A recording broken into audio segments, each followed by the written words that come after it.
So next हमारा जो topic है that is open chain structure of D glucose. तो open chain structure of D glucose dextrose को हम निकालने के लिए कुछ पार्ट्स में डिवाइड कर रहे हैं। पहले हम बात करेंगे इसके मॉलिक्यूलर फार्मूला की। तो एनालिटिकल डाटा और मॉलिक्यूलर वेट डिटर्मिनेशन से हमें ये पता चला है कि जो डेक्सट्रोज होता है, ग्लूकोज होता है, उसका मॉलिक्यूलर फार्मूला क्या है, C6H12O6।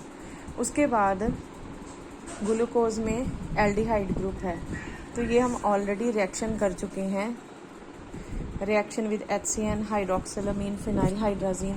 तो these 3 reactions we have already done. तो ये जो रिएक्शंस होते हैं they are the presence of, they indicate the presence of carbonyl group.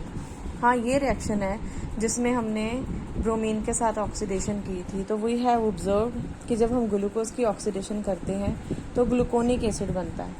अब ये जो ग्लूकोनिक एसिड है, यानी कि ये जो COH ग्रुप का बनना from partial oxidation of aldehyde group, ये क्लियरली इंडिकेट करता है कि जो ग्लूकोज है इसमें जो कार्बोनाइल ग्रुप प्रेजेंट है वो एल्डिहाइडी ग्रुप है rather than ketonic group. Next part है जी प्रेजेंस ऑफ 5 हाइड्रोक्सिल ग्रुप। जैसे हमने इसको डिवाइड किया हुआ है molecular formula, then presence of aldehyde group, वो 3 रिएक्शन और चौथा ऑक्सीडेशन वाला आ गया। नेक्स्ट है प्रेजेंस ऑफ 5 हाइड्रोक्सिल ग्रुप। तो प्रेजेंस ऑफ 5 हाइड्रोक्सिल ग्रुप के लिए अगर हम ग्लूकोज का, ये भी हम रिएक्शन कर चुके हैं पिछले टॉपिक में, कि जब हम ग्लूकोज को ट्रीट करते हैं विद एसिटिक एनहाइड्राइड या एसिटाइलकोलाइड तो हमारे पास ग्लूकोज पेंटा एसीटेट बनता है। ये जो पेंटा एसीटेट बनना है ये इंडिकेट करता है कि इसमें 5 OH ग्रुप है। ठीक है। अनदर थिंग इज कि जो ग्लूकोज में OH ग्रुप प्रेजेंट है वो सेपरेट कार्बन के ऊपर है, क्योंकि अगर सेम कार्बन के ऊपर 2 OH ग्रुप हों तो आपको पता है कि वो स्ट्रक्चर स्टेबल नहीं होती और उसमें अल्टीमेटली वाटर लूज हो जाता है। तो ग्लूकोज में जो OH ग्रुप हैं वो सेपरेट कार्बन ऊपर एटम्स के ऊपर प्रेजेंट है। नेक्स्ट है कि जब हम ग्लूकोज की रिडक्शन करते हैं यूजिंग सोडियम मरकरी, सोडियम का एमलगम यूज करते हैं, तो हमारे पास जो प्रोडक्ट बनता है सॉर्बिटोल।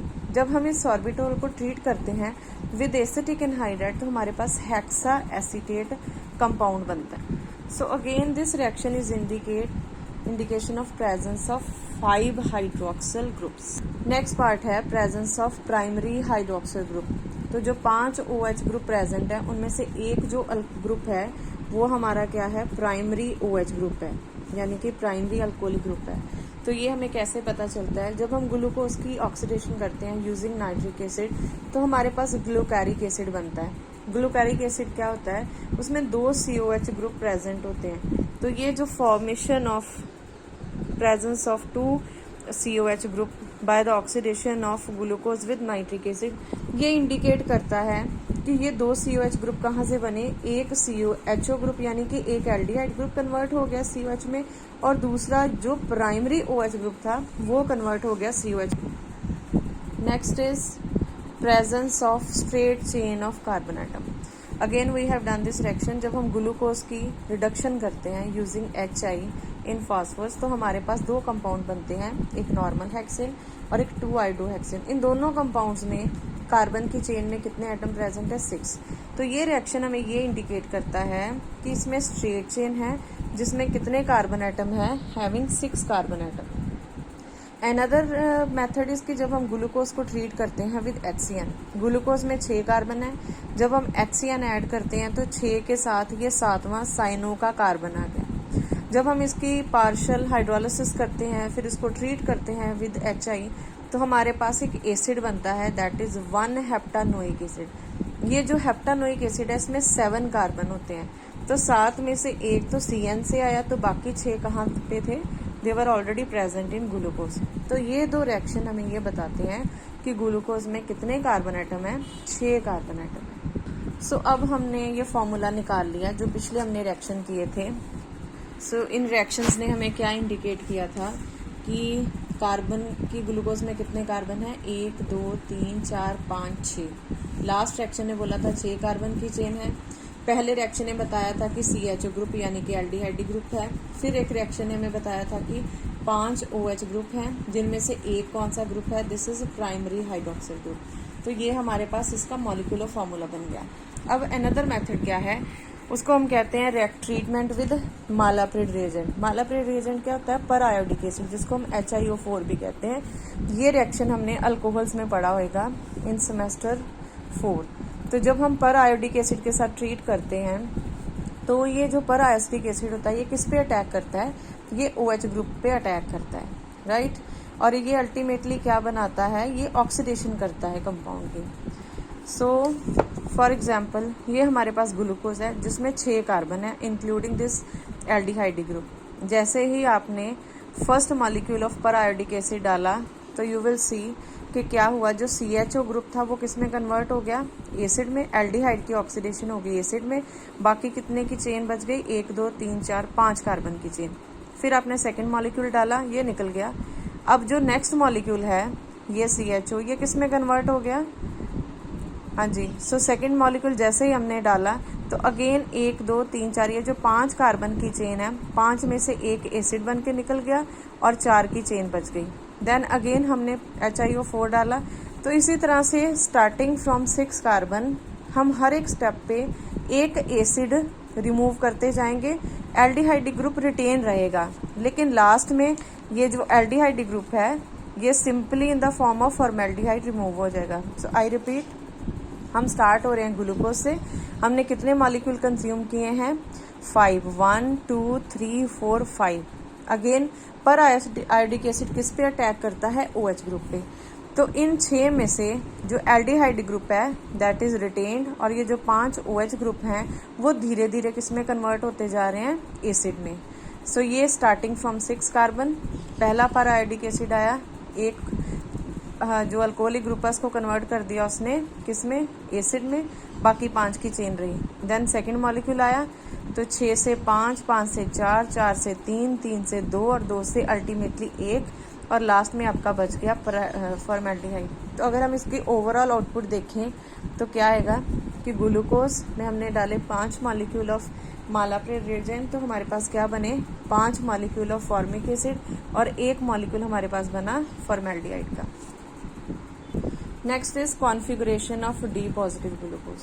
तो अब हम कॉन्फ़िगरेशन की बात करते हैं। ये है जो ग्लूकोज की स्ट्रक्चर, ठीक है। इसकी स्ट्रक्चर में आपको 4 कायरल कार्बन एटम नजर आ रहे होंगे, 1 2 जिनको हमने स्टार लगाया हुआ है। ये दोनों जो हैं ये A कायरल है, बाकी 4 क्या हैं? कायरल। इसका मतलब इसमें 4 कायरल एटम है। तो यूजिंग फॉर्मूला 2n, n की वैल्यू कितनी है? 4, 2 कितना हो गया? 16। इसका मतलब ग्लूकोज यानी कि इस फॉर्मूला में कितने optically active stereo isomeric forms हैं? 16। अब ये जो 16 के 16 एटम्स हैं ये सारे स्टीरियो आइसोमर्स होंगे। इसमें कोई भी मीजो कंपाउंड नहीं होएगा क्योंकि इनके जो एंड्स हैं वो डिसिमिलर हैं, वो डिफरेंट हैं, इसीलिए इसमें कोई भी मीजो कंपाउंड नहीं होगा। सो जैसे हमने देखा कि ग्लूकोज के इस फार्मूले से हमने 16 ऑप्टिकली एक्टिव स्टीरियो आइसोमर्स की बात की थी। 16 का मतलब they will exist in the form of 8 pairs, 8D form होगी, 8L फॉर्म होगी, और ये उनके नाम है। अब उन 16 में से एक क्या है हमारा? D positive glucose. और अगर हम डेक्सट्रोज का मिरर इमेज यानी कि अगर हम इसके एनेंटियोमर की बात करें तो उसको हम क्या बोलेंगे? दैट इज L प्लस का क्या हो गया? माइनस, और ग्लूकोज से नाम चेंज क्या हो गया? दैट इज सो ये जो हमारे 16 आइसोमर्स हैं, 16 आइसोमर जैसे कि मैंने बोला they exist in the form of 8 pairs, 8 in D form, 8 in L form. So in 16 में से जो एक पेयर है वो हमारा है ग्लूकोज का, ठीक है। तो जो डी पॉजिटिव ग्लूकोज है दिस इज हियर। तो अगर हम इसके मिरर इमेज की बात करें जिसको हम बोलते हैं एनेंटियोमर, तो वो क्या है?